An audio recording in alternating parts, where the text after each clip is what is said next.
Welcome to Strung Out, the podcast that looks at life through the lens of an artist. Your host is the artist, writer, and musician, Martin Lawrence McCormack. Now here's Marty.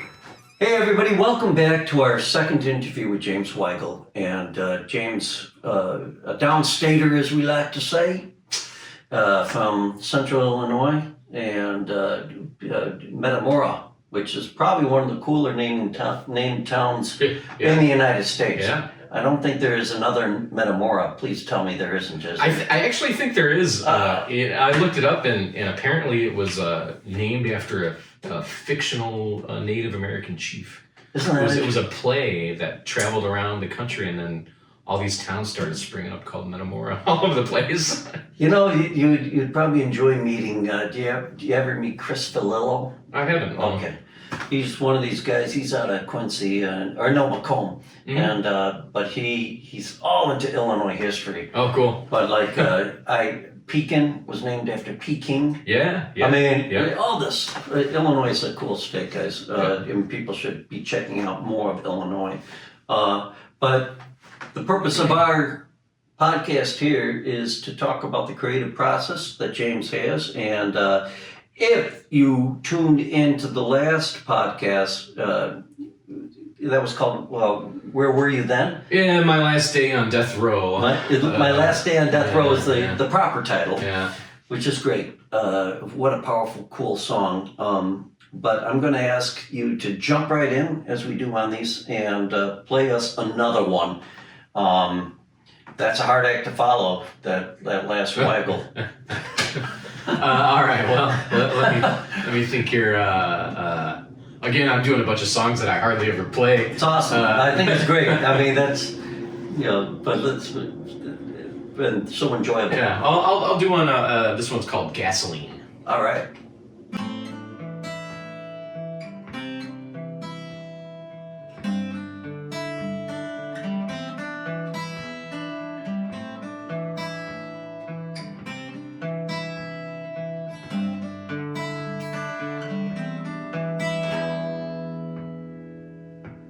The sun is surely rising, I can feel it through the trees. The smoke is high and flying, riding on the breeze.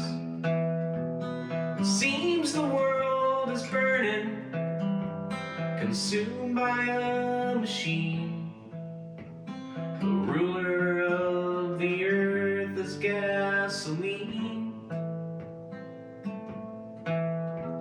The taste is in the water, the smell is in the air.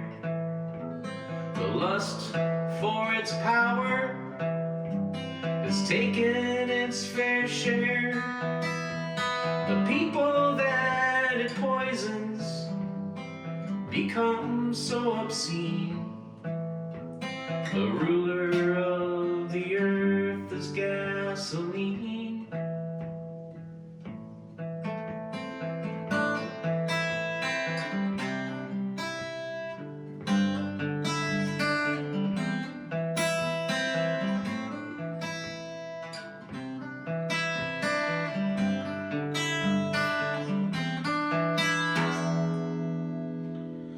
A junkie needs his fix, a popper needs his pill, a drinker would dry quit if he don't drink his fill.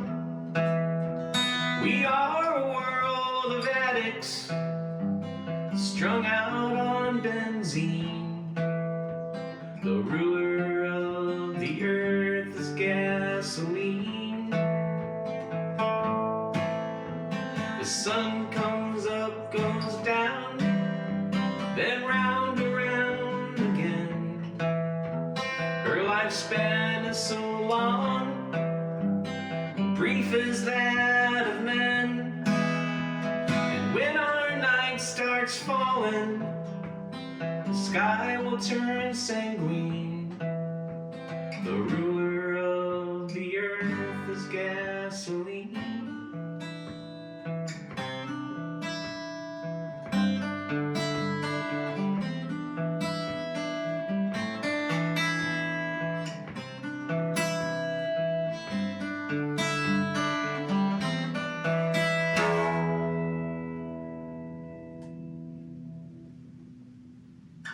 Great. All right. What a relevant song right now, huh? Yeah, Jesus. As of this recording with the Straits of Hormuz and all that stuff. Yeah. But we haven't gone away from that, have we? No, we sure haven't, we're still caught in this vicious thing of gasoline and the social impact of it, and it is an addiction. It's a horrible addiction that we're in. Yeah. You know. Again, I love the way you take words and you place them in a place that they wouldn't necessarily be. Like the sky is sanguine. Sanguine. Yeah. You know. But the imagery is fantastic and very cool. Probably the first song that somebody's actually had the word "strung out" in it. So, which is the name of the show. Oh, that's funny. Yeah.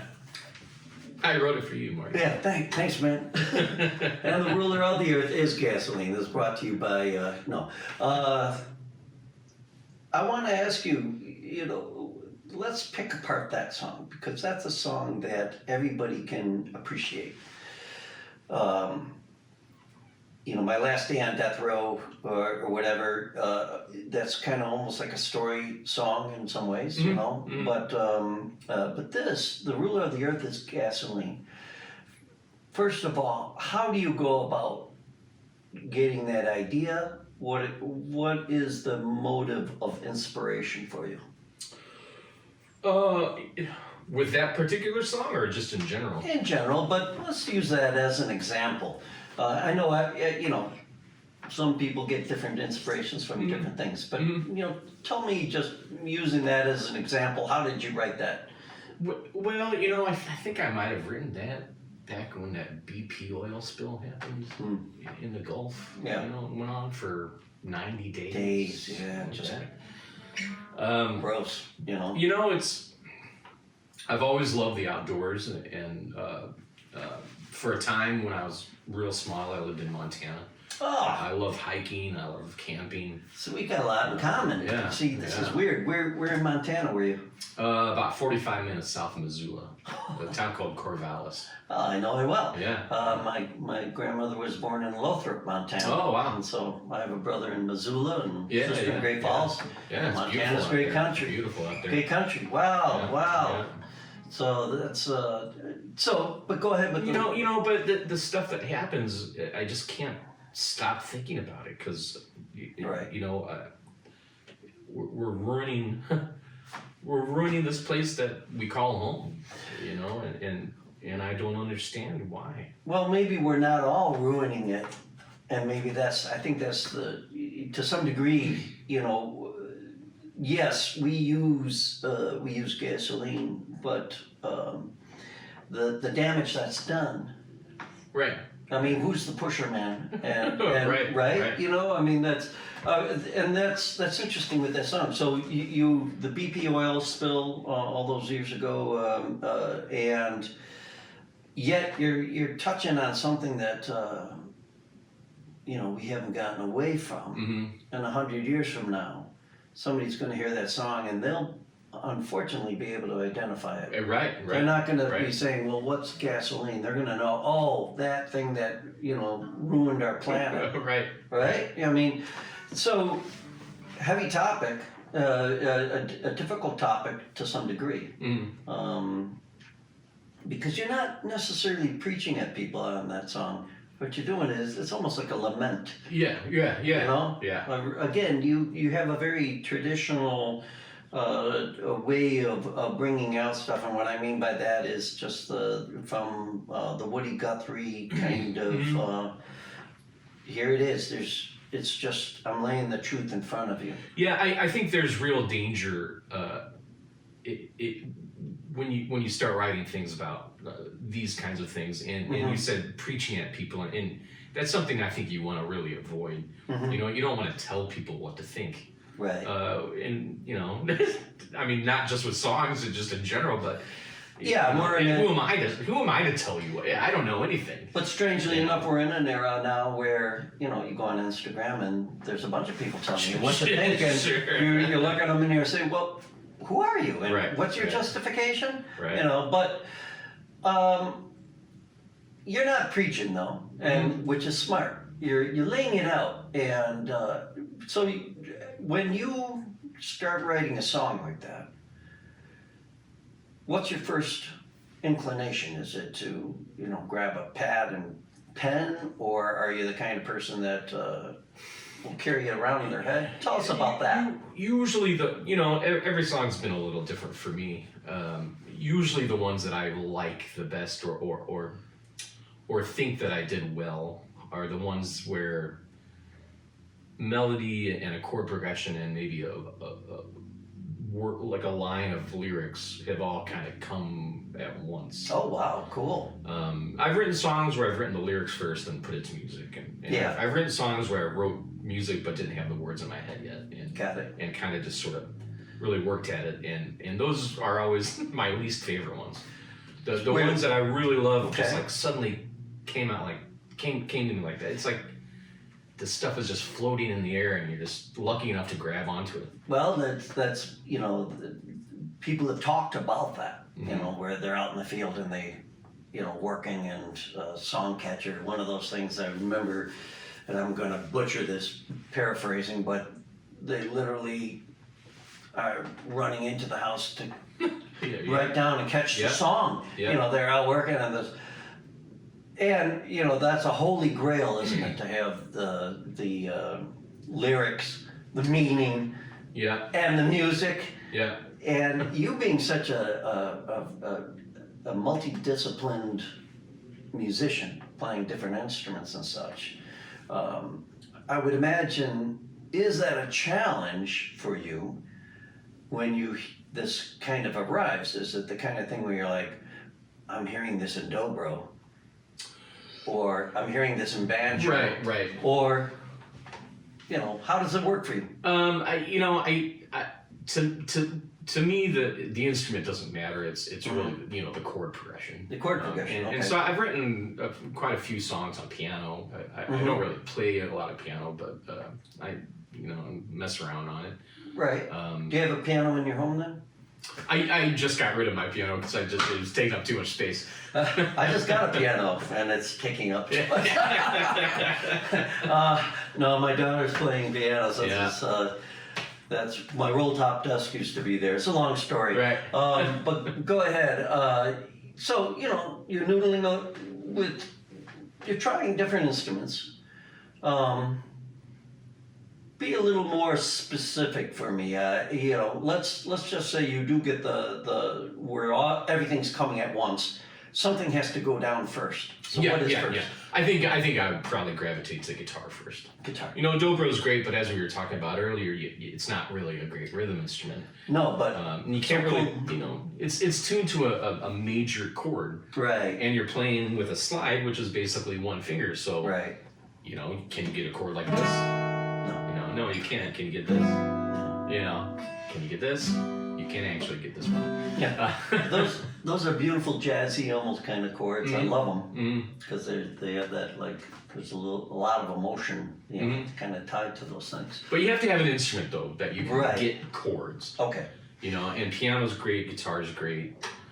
Banjo, you can get a lot of chords, but it doesn't have any low end on it. I'm assuming most of the people that are tuning into this would be playing guitar, though not everybody. I think piano is a great instrument. In fact, I consider that probably the gateway instrument that people should really try to get under their belt. Now I'm saying this having me studied piano and then not pursuing it, so I am not the poster child for that. However, regret, I should have stayed with it. But guitar is really the universul instrument. Yeah. I mean, it is. It's small. It's portable. It's easy to play. Are you sitting around, putting then the lyrics down, or are you like one of these people that is of the school?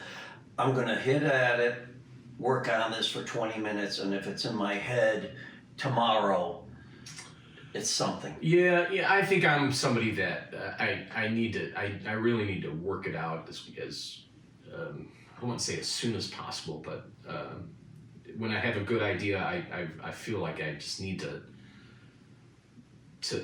work out all the kinks. You know, and so I just pace and pace and pace and just obsessively work it out until I feel like it's finished. Where do you do most of your writing? Where do you pace? Everywhere. Everywhere. Okay. Walking to work. Walking to work, and so it's You know, I used to work in food service before I was teaching, and actually I wrote a lot of songs. You know, because just by nature you're already pacing around. Right.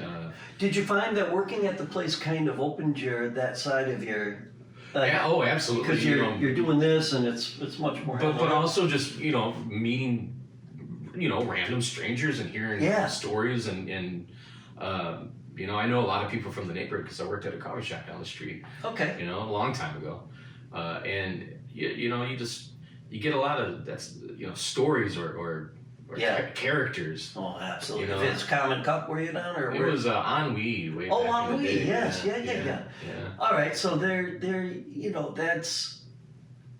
Let's say you're there, and you get this character. Are you like, excuse me for a second, and pulling out a pad of paper, right? I mean, right. I'm trying to capture from you, like, how do you get it? I still have a drawer full of about 1,200 Post-it notes from those days. Everybody has a graveyard, I think. And maybe I like to think of it as like a junkyard, So and it's all got value. So don't get me wrong about that. But you're like, well, let me go out and. Let me go and see if I can get that, water pump. Yeah, right. You know what I mean? I have that. That kind of thing. I mean, I think that's what they have in common with songwriters. Is just that they kind of keep that there for the potential of something. Something might be usable. Might be usable. So it's interesting to hear you got a drawer full of. Would it be the kind of thing you would turn over to somebody and say, hey, I don't know. Yeah. I feel like just the act of trying to write and working things out, whether they come to fruition or not, I think that gets you in the place where you can really write something else that might be really great. I'd probably write maybe many as 10 songs for every one that I feel is a keeper. Okay. I read a lot. I read a lot, and a lot of it is not usable. Do you set time aside for this then, or some artists are like, well, yeah, from Tuesdays at 10, I'm, are you that kind of person, or are you more like? Yeah, I'm not organized enough for that. Okay. And are you of the paper and pen group then, or are you of on my phone? Oh no, paper and pen. Paper and pen all the way. Why is that? I mean, it's tangible. It funny? It's tangible. Tangible. Yeah. But I'm also old enough to predate the phones anyway. Right. I'm not a technology person. Right. Okay. But it's interesting interviewing people that are of the cell phone era. Mm-hmm. I love the fact that they go to pen and paper. Yeah. There's something about it. I don't know what. I think it's because it's more personal. Mm-hmm. Your own screed and handwriting and that sort of thing. And so I think there's some value in it. And but I love to hear how people do it. I love to hear that you have a drawer full of Post-it notes. Mm-hmm. I mean, for me, it's pads of paper. Sure, yeah. I have, and whether they'll all become songs or not, God only knows, right? I mean, it's the back of receipts. Yeah. So let's. I want you to play another song, but before we do that, you touched on the thing that for every 10 songs, I've got a keeper, and how do you get to that one song? I feel like that one song just has something that's magical about it that it's hard to define. Right. The perfect coalescing of melody and chord and whatever the idea is of that particular song. Okay. You know, and we were talking earlier about, for me, I'm not trying to write a product or a hit song or anything. I don't care about that so much, but inherently a song has to have something that's, I don't know if catchy is the right word, but it's got to sound good. Right. You know, and it's got to be, it has to have some quality that's like, you know, an earworm or something. Well, there's the term the hook, right? Yeah. You know, that a lot of songwriters use and that. But is it, you know, the hook for you, is that playing wise, or is that a lyric that, you know? It could be either, or you know, there's the writing of the song, but then there's the arranging of the song. And you know, I remember reading about Neil Young would think of this way. He'd write the song, but then he'd have to write a riff too. That's like maybe the intro riff or something. Interesting. Like that. So, and so that to him, that was part of the working out of the song, was like write the riff part too. Right. When so many of his songs has that little, you know, melodic thing that comes in and just, you know, drives the song along. So that's the first time I heard that. I think that's cool. Well, give us an example of where, you know, you have a hook that, you know, really stood out for you, if you can. Oh, one of my songs? Yeah, one of yours. Like a hook, boy. Or it could be just. Put me on the spot. Let's do this. Let's have a little fun. What's your next song? All right. What's it called? Before you play it, I just want to. I guess I'll do. I do something I call Angel. I think I call Angel. it. Yeah. Okay. Yeah. And what's the hook? Does it have a hook? That's the question. I'm trying to think if it does or Well, not. okay. So this is a. Well, let's see if we can find one. Okay. Was this song one of those ones that came in lyrics and music, or did you have to drive in? You know, this one actually is, every now and then I kind of do my own version of a song that I admire from someone else. Sure. And this is my version of a Willie Nelson song. Great. Willie has a song called "Angel Flying Too Close to the Ground." One of the great songs that he wrote. Absolutely. Yeah. And this is my take on that theme. Okay. Well, that's okay. And we know "Angel Flying Too Close to the Ground." I mean, you know, the hook is that that line. You know, but let's listen to James Weigel's play "Angel," his song.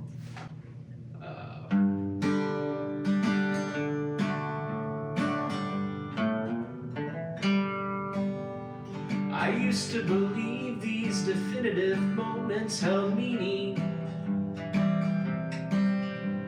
I thought it was fate that dropped you from heaven on high. Your feathers were torn, your wingtips were critically bleeding, but you were still breathing and there were still stars in your eyes. So many times I told myself you'd never leave me. Now I gave you my strength when you were too broken to try. But your spirit grew stronger, your wingtips grew healthy and gleaming. No, you can't cage the restless, too anxious and desperate to fly. My angel's gone. My angel's gone. Careful, don't fly too close to the sun.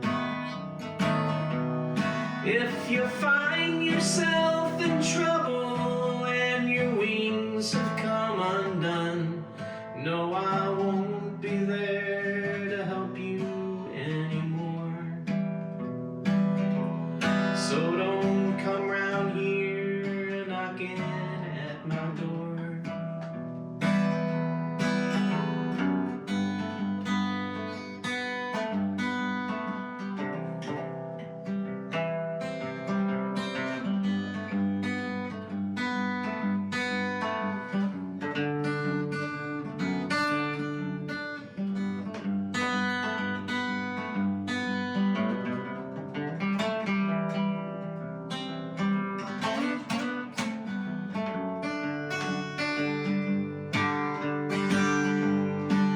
It's too hard to stand up when you're knocked down and inwardly seething.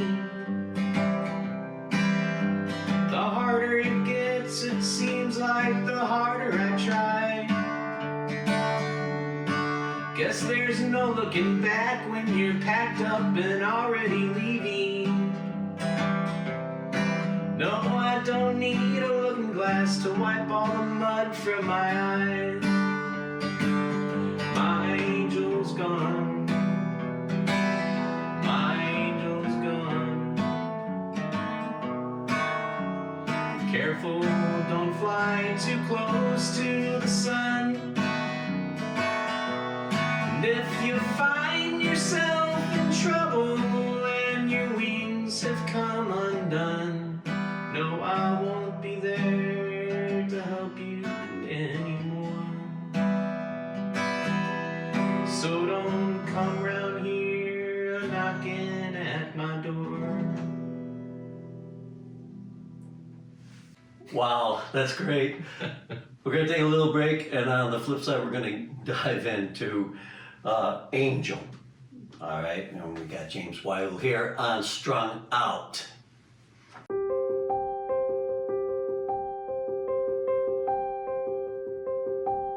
Hello, subscribers, and welcome to Inside Views of Marty Fine Art, where people are talking about their collected works by artist Martin L. McCormack. Hey, y'all. Just introducing our newest piece to our collection. My wife and I, we've been collecting art now for, I don't know, a little bit over 10 years. Discovered Martin McCormack, love the work he's done. This is our second piece from Martin. What we really like about this are the colors. It really matches this room with the walls and everything. Just got it back from the framers. Beautiful piece. This is an original watercolor. And the reason why we really try to focus on originals now is with all the AI stuff that's around here, if you got something that you can document that is an original piece of art, it should hold its value or hopefully even increase its value over the few years. So we're looking at this as an investment piece as well. So anyway, it's a beautiful piece. I'll bring the camera in a little bit to give you a closer zoomed in look. But yeah, we think it's awesome. Additional originals and prints and merchandise of all of Marty's art can be purchased at martinmccormack.com. Thanks for watching.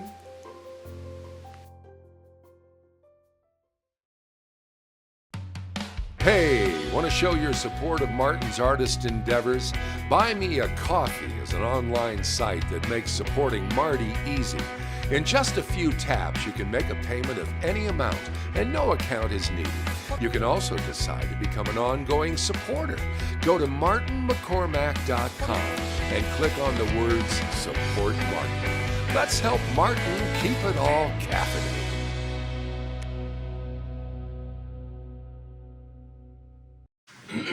Wow. Okay. I think that's just a brilliant taking like Willie Nelson's song "Angel Flying Too Close to the Ground" is this kind of like, you know, I'm there and I pat you up, and you get the sense that, you know, there's you know, not so much a love thing there. I've hung around, right. you know. I've hung around a while. Kept your spirits up in your feet. Yeah, You know, and all that stuff. For this case, you know, you're writing from the perspective of where we've all been, where you take, you know, somebody comes into your life that is in need of love, Right. and then takes off. Yep. Stabs you in the back. Stabs you in the back and it's like, yeah, to hell with you, you know? I mean, I love that. So, and then, you know, now, when you wrote this, and the hook is, my angel's gone. You know, I mean, which is great, you know. And what kind of angel is this angel when you really, you know, it's beautiful, the wings are gleaming and everything, but yet here you are saying, you know, that whole part that there's even the rhyme scheme is gone. Don't come knocking at my door. Right, yeah. I love that, Yeah. because it's just like the hard fist of reality, kind of, you know, in some ways, you know, from the perspective of the writer, you're also singing to yourself. You're admonishing yourself for the fact that you let yourself into this relationship. Do you, when you're working on a song like that, and you get to that point of trying to deliver the discordant is the word that comes to me, that feeling of of anger. It's not so much anger, but almost a you know, distaste, or you've been used.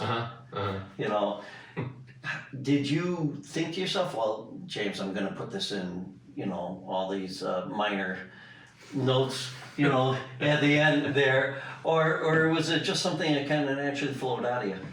Well, you know, there's an aspect of you know, it's that old quote. I don't remember who said it, but you know, I sing the blues to get rid of them. You know, it's cathartic to a certain degree, especially if you're you know, basing something like that off personal experience, and you know, I think we have all been there, and you know, so as putting anger into words is, for me, it's like that. It's therapeutic to a certain degree.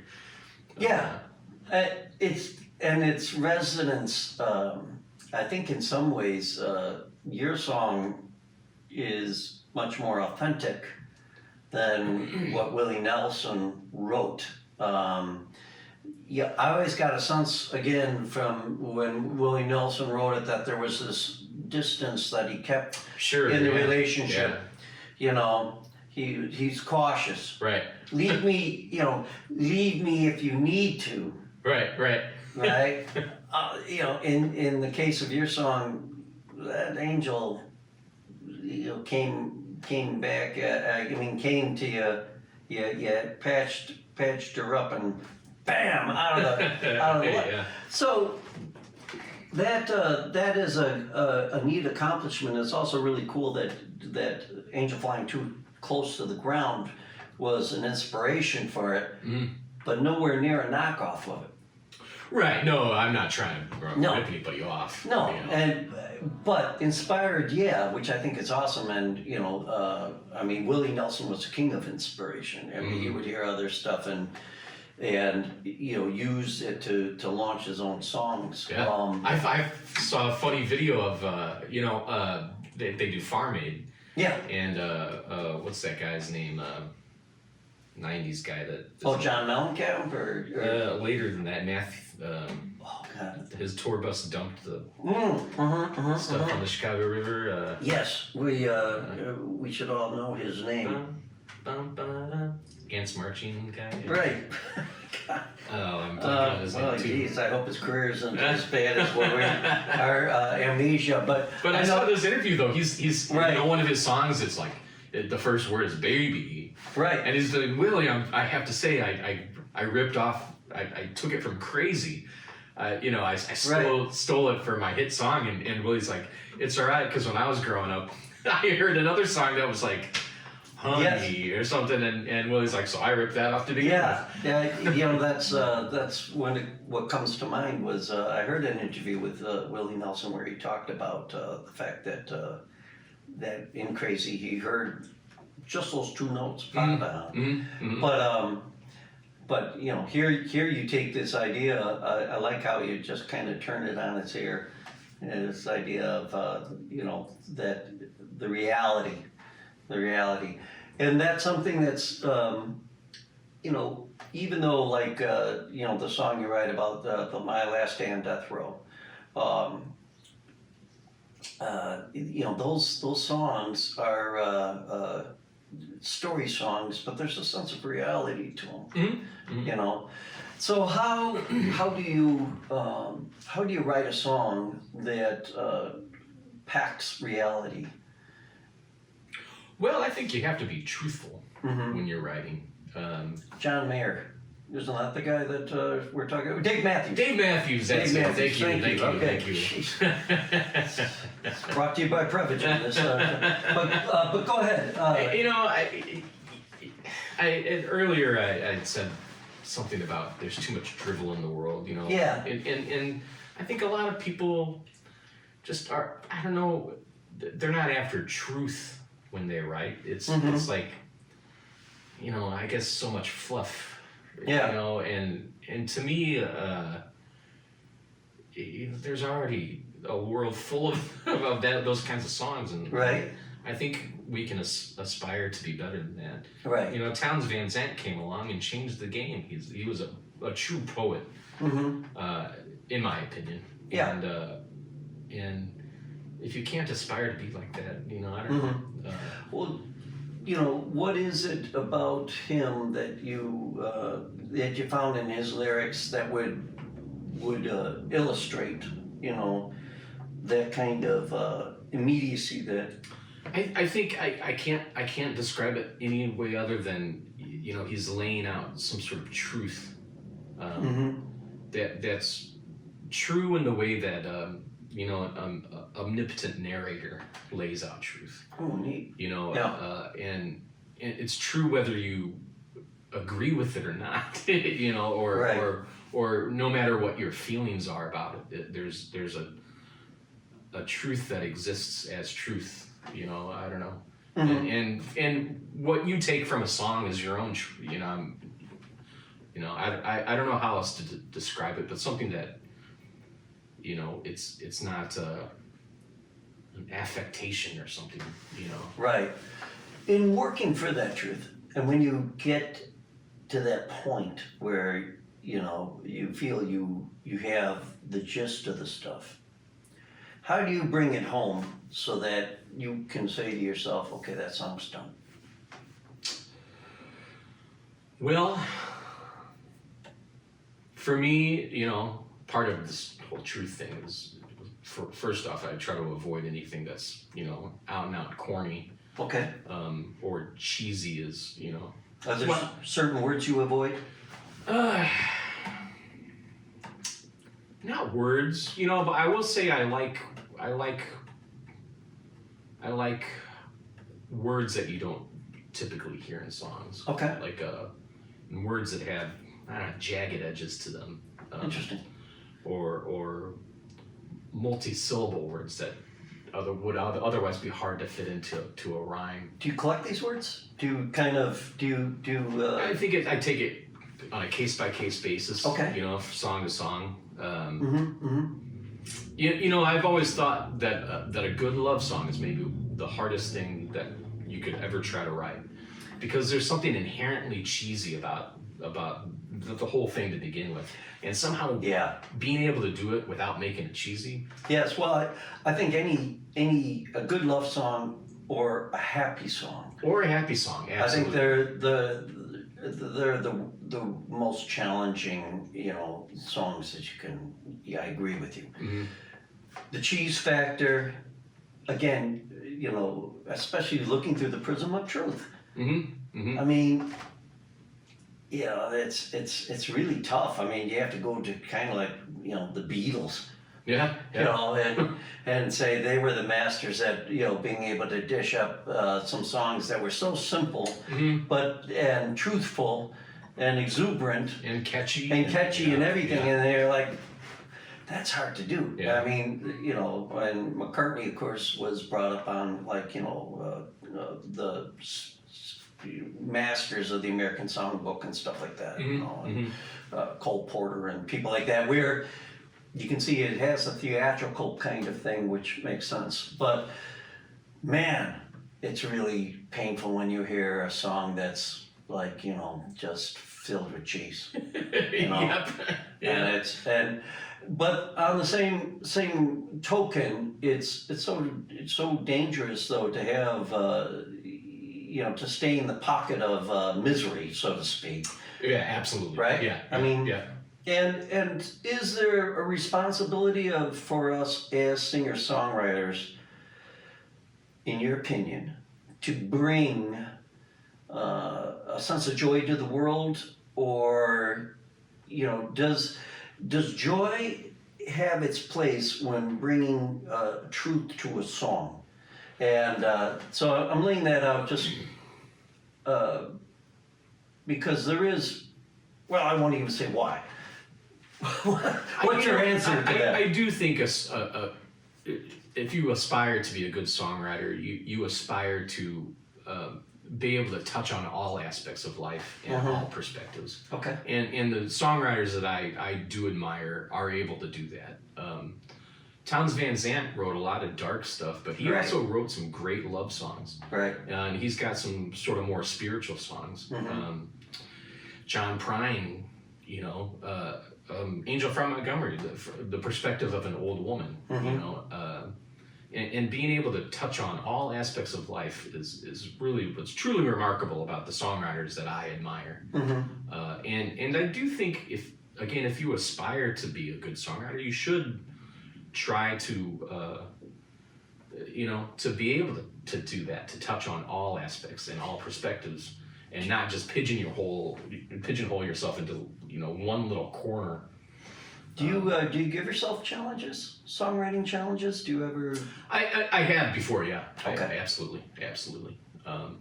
But one of the things that, you know, I go through periods where I write a lot, and I go through periods where I don't write at all. Yeah. And I think what ends up happening for me is I end up feeling like I start to write the same song over and over and over again. Interesting, yeah. And then I the only way I can break out of it is just step away.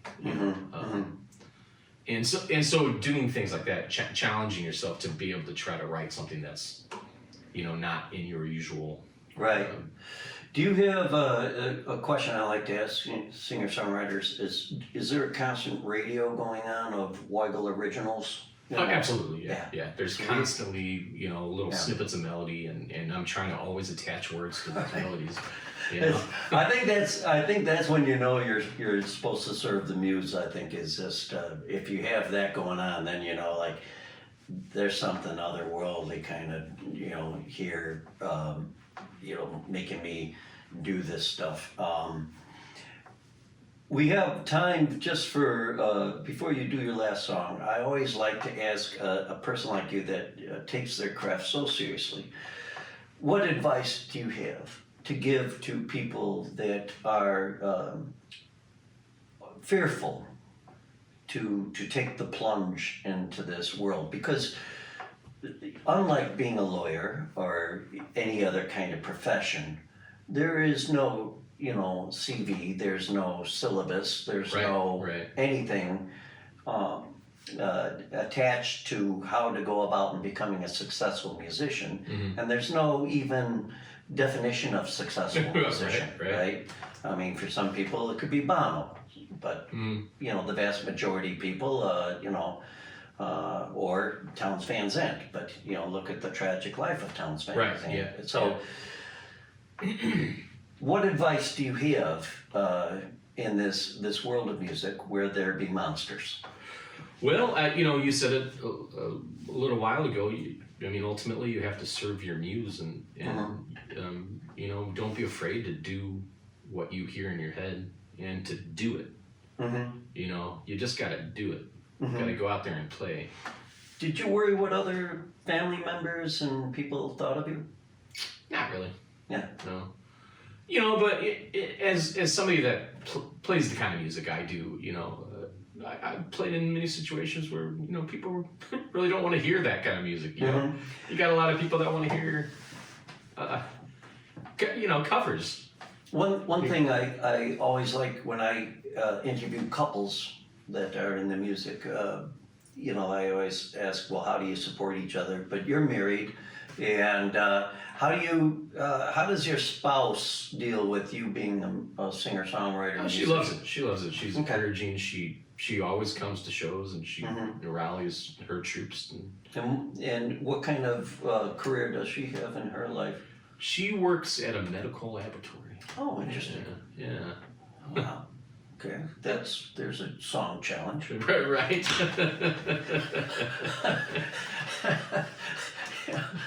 You were working on the virus. Well, you know, and that's the other aspect that sometimes we talk about, but you have to have kind of a nurture, a base of support. But you also have to have that kind of damn the torpedoes, this is my life, right? Yeah, absolutely. Absolutely. I mean, is it true to say at the end of the day, no one's keeping score? Correct. That is true. That's a Marty maxim that I like to say, nobody's really keeping score. Which I have to remind myself all the time, because I think we're in a weird life calling where, in order to know that we're making an impact, we have to have somebody telling us to some degree we're making an impact. Right. Right? Yeah. You know, so it's that's the toughest part about it. But you can do it. So any other last minute advice, you know, especially with you being a teacher of music, for somebody that is, let's just say, again, they're on the cusp of doing what you are doing, anything you would do differently now? You know, if I could go back and give advice to my younger self, I would just say, Yeah. you know, go out. I was a little hesitant at first, you know, a little afraid to get out there and play, and Yeah. you just gotta get out there as much as you can. I've had many music teachers that, you know, they were always like, you got to get up there on the bandstand. You got to get on the bandstand. You do all your learning on the bandstand, and it's absolutely true. That is so damn true. And a bandstand can be many different kind of things, Right, but you have right. to get in front of people. Mhm. You know, a vast majority of my career was, and still, you know, I will play retirement communities and things like that, just where there's an audience, Right. and they tell you exactly what they think of your music because they're old. Right. The inhibitions are gone, so it's great. If they don't like it, they're going to tell you. But getting up in front of people is the best way, I guess, of just knowing that you do have an impact, right? So whether it's church, whether it's whatever, but getting out there and doing it is an important part of this. Yep. As many times as you can. All right. Well, I want to thank you so much, James, for being on this, and I know you got to head off to work over to Flats and Sharpe. Yeah, So sure do. And so play us out with the one last good one, Okay. and then All right. I want to thank you guys, and you can check out where James is at. Why don't you go and hire him to teach you how to play that thing there called a guitar? Yeah. And thank you for tuning in, and don't forget to support the local musicians like James and all the other ones that are in not only Chicago, but where you live. All right? All right. I think I'll end things with the a song I call "It's a Losing Battle with the Leaves."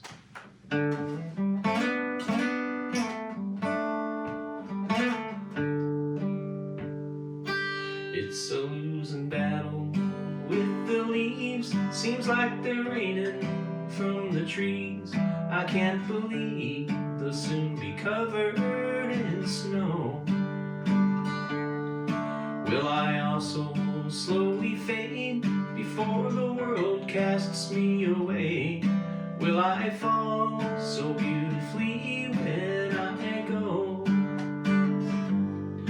Oh, there's autumn in my eyes, in the air I recognize the smell of change hanging from the breeze. Oh, I've tried to catch them all, but too many now have fallen. Oh, I'm fighting a losing battle with the leaves.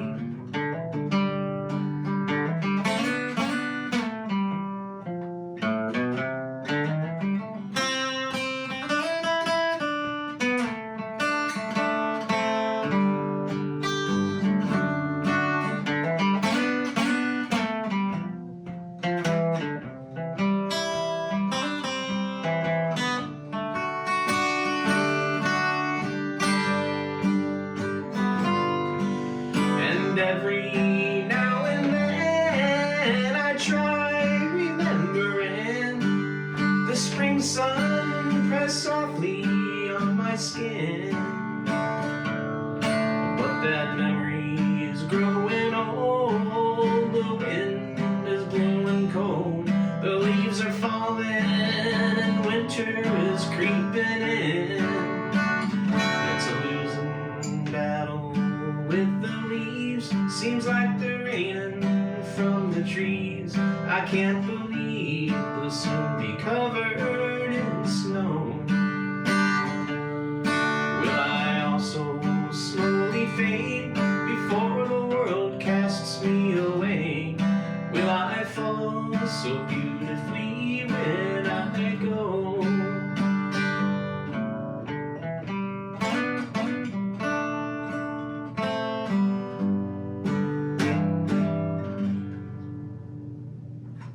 Thank you for listening. For more information about this show or a transcript, visit martinmccormack.com. While there, sign up for our newsletter. See you next time on Strung Out.